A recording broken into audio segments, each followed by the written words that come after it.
Senseiya, épisode 6. Donc on est à l'hôpital, hein. Seiya se remet tranquillement. On fait un petit truc, une petite blague avec les orphelins. Et voilà Sean. Et ce coup-ci, ça y est, les Français ont enfin compris que c'était un mec. Qu'est-ce qui leur a mis la puce à l'oreille? Bah, peut-être le fait qu'il n'ait pas de poitrine. Et ou encore le fait que les filles dans le public font « Oh Sean, je t'aime, t'es plus beau Sean !» Enfin bon, du coup dans les dialogues ils se sont dit « Ah, je crois qu'on a merdé les gars, je crois que c'est un gars. » Eh oui, bah oui. Visuellement on peut voir que c'est à 14h36 que le combat a lieu, n'est-ce pas? Donc là on continue à penser que le chevalier de la licorne est important. Et pourtant, bon, finalement, face à Sean, il fait pas du tout le poids. Et il se fait laminer la tronche. Hein. N'ayons pas peur. Allez. Ah, il est vraiment trop nul. Hein. Pendant ce temps, Shiryu, il dit « Ah, j'ai senti quelque chose de bizarre au tournoi. » Et là, les chaînes réagissent. Axia. Axia, quelque chose d'important. Lâche la chaîne, j'abuse, sinon tu vas te prendre le jus. Et puis finalement, on interrompt le combat parce qu'il se passe quelque chose. Mystère et boule de gomme.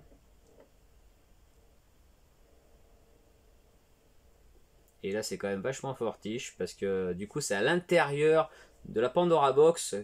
Donc ça veut dire que Iki serait à l'intérieur de la Pandora Box. Je ne sais pas comment il arrive à se recroqueviller suffisamment pour rentrer à l'intérieur. Hein. Sans compter qu'il y a aussi l'armure d'or du Sagittaire en plus. Donc on doit être bien serré là-dedans. En tout cas, on ménage bien le mystère. Avec les lunettes qui permettent de cacher un petit peu son visage et de mettre le doute. Ouais, lunettes qu'il n'utilisera plus jamais par la suite. Ah, c'est le dernier chevalier Phénix. Ah, bah, il s'est ménagé son entrée. Hein. Et voilà, Phénix est arrivé, super. Non, il se passe quelque chose. Là. Il y a une couille dans le potage. Et puis là, le grand mystère de cette personne qui apparaît derrière. Mais c'est quoi ce machin? Alors, je crois que j'avais vu que c'était des dieux un petit peu particuliers. Mais bon, vous me direz dans les commentaires, hein. Mais j'avais vu effectivement, mais en tout cas c'est pas le phénix, là on a une espèce de géant avec des cheveux. Je crois qu'ils sont deux, hein, ces trucs là, c'est un truc un peu... Enfin bon, je vous laisse dans les commentaires me dire ce que c'est, je l'avais su mais j'ai oublié. On y reviendra de toute façon parce que c'est pas la seule fois où on verra, c'est ce bonhomme derrière, hein. On le voit aussi dans la maison de la Vierge. Donc les chaînes veulent attaquer.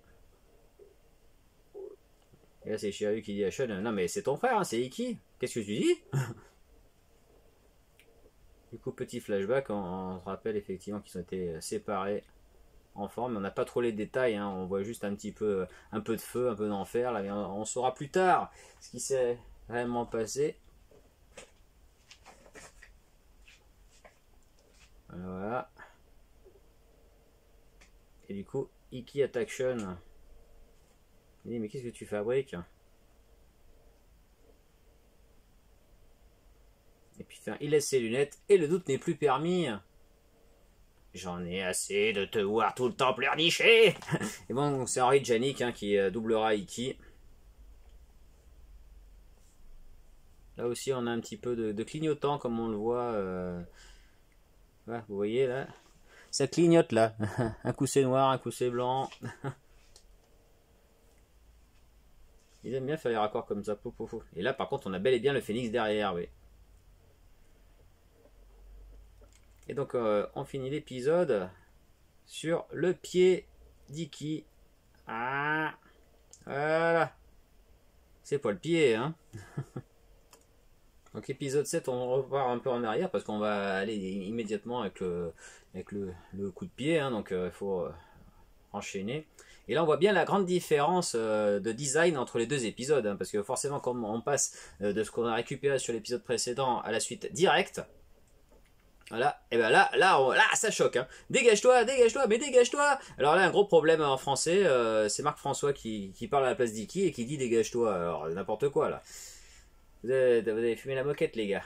Alors vous voyez que là les armures sont beaucoup moins détaillées, qu'il y a beaucoup moins de couleurs aussi, c'est plus pâle. Donc on voit bien que le studio n'est pas le même. Voilà, il n'y a plus du tout de détails sur l'armure de la licorne. Là il y en a un petit peu plus sur ces plans là. Et donc Jabu se fait torcher.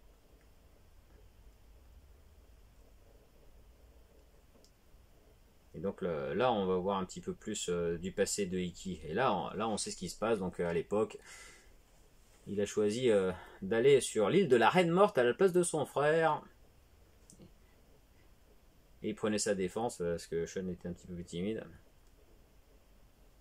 Donc là on voit enfin le détail, ils ont tous été envoyés dans différents camps d'entraînement pour devenir des chevaliers. Tu vois, Death Queen Island, donc c'est bien l'île de la Reine Morte, hein, et non pas l'île de la Mort, comme on en fait en français, ils ont raccourci un petit peu le truc, c'est l'île de la Reine Morte.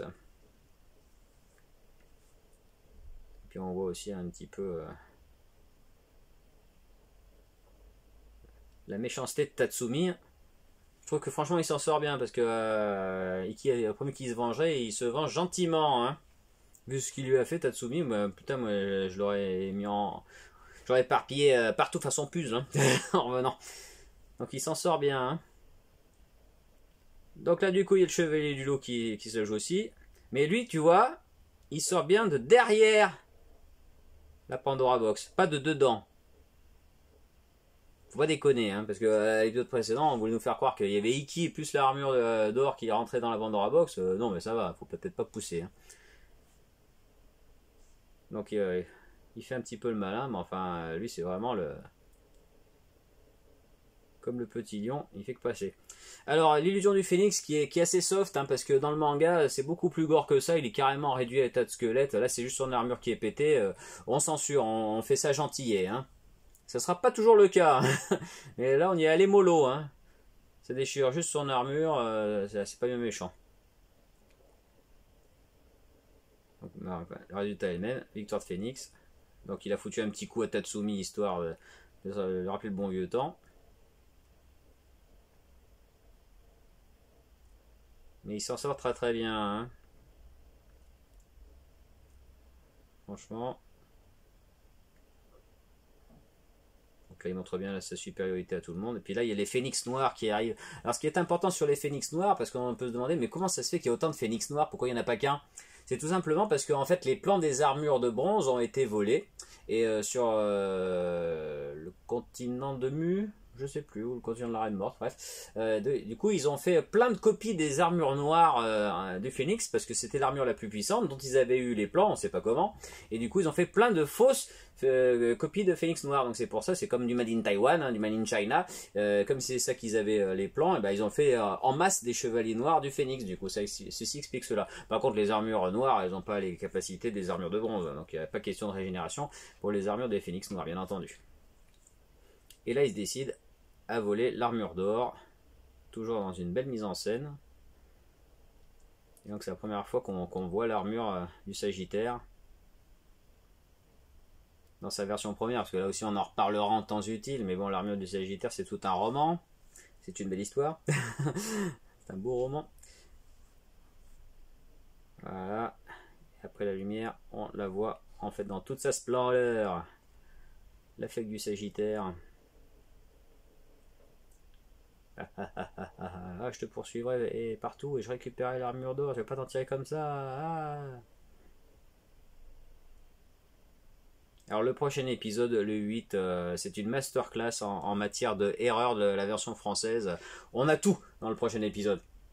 Ils ont fumé la moquette, le faux texte, les inversions de voix, enfin, vous verrez ça en temps utile.